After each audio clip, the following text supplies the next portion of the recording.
Estos son dos libros editados con los invitados de hoy, entre ellos María Eugenia Cisneros, quien es doctora en filosofía, abogado internacionalista, y también la acompaña el profesor de la Universidad Central y también de la Universidad Metropolitana, Miguel Albujas.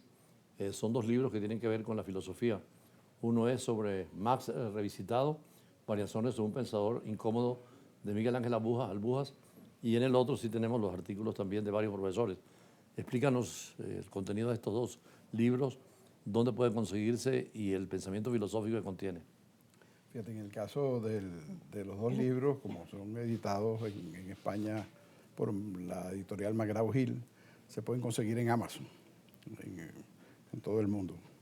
Y luego, en el texto de Marx, fue un evento que hicimos en el año 2018, tuvimos apoyo del Instituto Goethe, del Instituto Friedrich Ebert y de la Embajada de Alemania, y ahí participamos varios profesores, entre otros la profesora Cisneros, el profesor Pedro Castro, el profesor Ricardo Marcano, la profesora Carolina Guerrero, y fue una experiencia muy interesante porque es retomar el pensamiento de Marx desde el punto de vista académico, no proselitista, no político, sino básicamente un enfoque académico fue lo que le dimos. Profesora Cisneros, en esta visión del mundo, ya sea de Marx en el mundo materialista o de Kant en el idealismo o cualquier pensador, filósofo occidental o oriental, ¿cómo están estas situaciones de la fragilidad del ser humano frente a catástrofes naturales como el terremoto?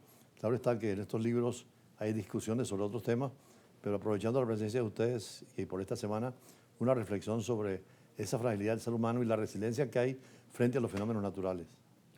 Sí, generalmente las catástrofes hacen visible muchas situaciones y particularmente visibiliza algo muy fundamental que creo que en esta época se ha olvidado, como es lo humano.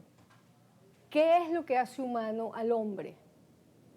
Y por supuesto, en una época de redes sociales, de inteligencia artificial, etcétera, generalmente las catástrofes muestran que una de las cosas que hace humano al hombre es la solidaridad.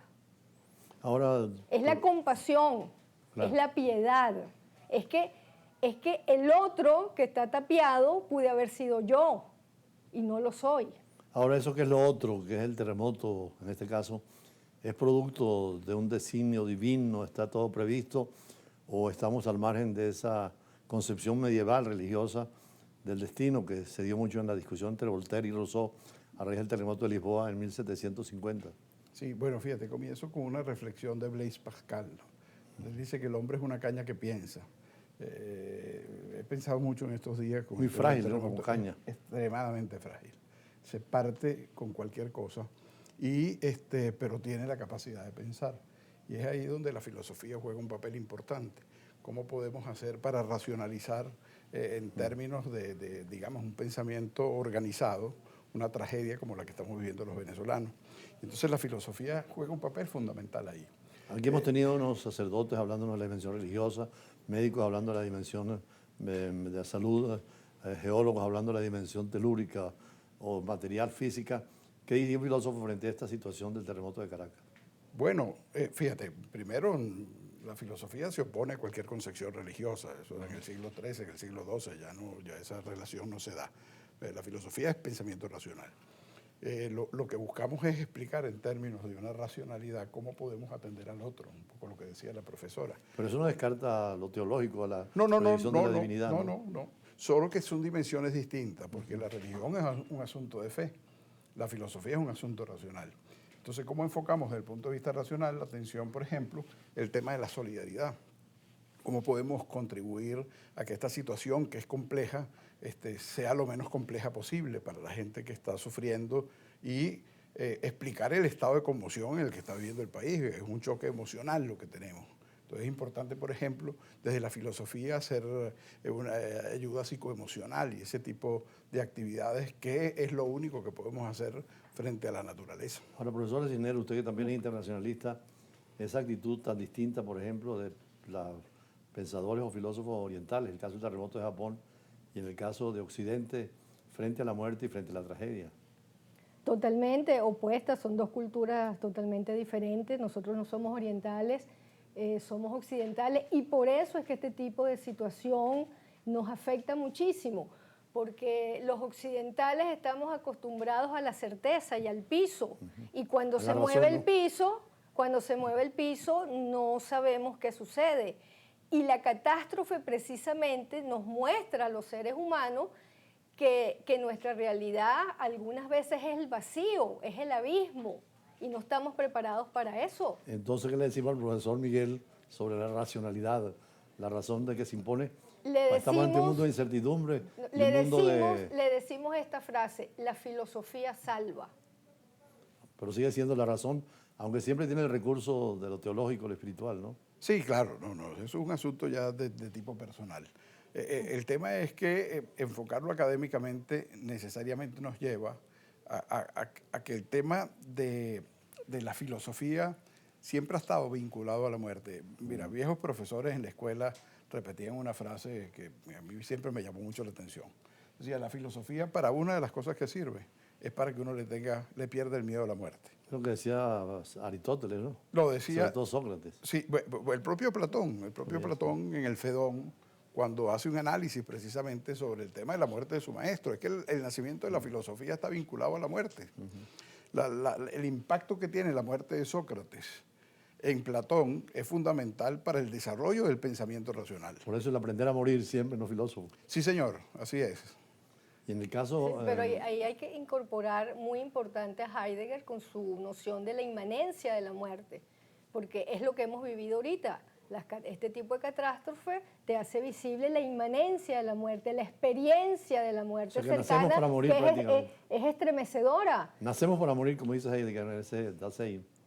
Bueno, somos un ser para la muerte, Sí, sí. pero en esa transición a uno se le olvida en el transcurso de la vida la inmanencia de la muerte. Ahora la vivimos y es una experiencia realmente estremecedora. Nos percatamos que en un segundo podemos perder la vida o en un segundo podemos perderlo todo. Pero claro, en ese intermedio, profesor, hay que prepararse para todo, ¿no? Estar ante la muerte abierto a la tecnología, a la ciencia y a ver cómo puede evitarse y prolongarse la vida, ¿no?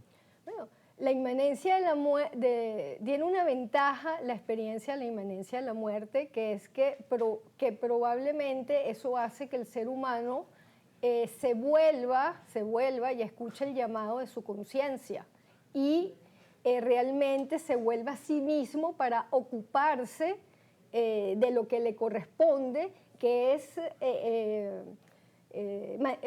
digamos, desarrollar acciones en función de una vida humanizada. Esa parte de humanizar la vida no es un poquito absurdo, un poquito en el pensamiento existencialista como el de Sísifo, que nunca llegamos a la cima, sino que siempre razonamos y no entendemos la vida, parece un absurdo. Sí, bueno, yo creo que esas son las limitaciones que tenemos los seres humanos. Eventos como este nos muestran la fragilidad del hombre, lo frágil que ¿Por podemos lo ser. absurdo también o no? Bueno, sí, el absurdo siempre juega un papel importante, pero digamos el papel de la filosofía y el papel de los filósofos es un poco reducir esos niveles de lo absurdo, de lo contradictorio. Por eso se busca un pensamiento racional que busque explicaciones que puedan dar desde el punto de vista espiritual una satisfacción ante situaciones como esta calamidad que tenemos. Cuando el profesor habla de Heidegger, esa relación con lo que es real y lo que es actual, o sea, lo trascendente, lo más universal, frente a la muerte en nosotros y en nosotros, nos obliga a una reflexión más profunda, sobre todo preparar en ese eco, en ese mundo en que estamos, ¿no? Claro, es volver a vincularnos de alguna forma con lo metafísico, Pero es que la cuestión de este tipo de cosas y el absurdo es que cuando el ser humano está ante el vacío, la cuestión es que, ¿qué es lo que sucede allí? Bueno, que se da cuenta que le corresponde a él darse su propio sentido de vida. No es el amor fati entonces, profesor, de Nietzsche. ¿Ah? Todo Bueno, destinado. Creo que hay un abanico de opciones. donde el amor fati es uno de los El elementos. destino como tal, ¿no? Pero tenemos una diversidad de ópticas dentro de la filosofía y hay otros pensadores que explican, digamos, desde diversas matrices, bueno, situaciones como la que tenemos, ¿no? En el pensamiento de Marx, ¿cómo podríamos ver este tipo de catástrofes? Bueno, Marx en eso es muy pragmático, muy realista, ¿no? De todo el tema del materialismo. Lo vería, bueno, como una excepción de la naturaleza que había que afrontar desde el punto de vista racional. ¿Cómo afrontamos el punto de vista racional para que esta tragedia sea lo menos trágica, si vale En el la pensamiento cristiano, expresión? profesora como San Agustín y Santo Tomás. La incorporación del otro, nuevamente, la piedad. Aquí se visibiliza la piedad, la compasión, que son valores olvidados, la solidaridad, el ponerme en el lugar del otro, que Es está importante totalmente olvidado. Bueno, vamos a un corte y seguimos conversando con ustedes en esta dimensión filosófica que hemos tocado hasta ahora. Como decíamos, hemos tenido otras dimensiones espirituales, religiosas, científicas y técnicas y geofísicas, pero no filosóficas. Ya regresamos con ustedes.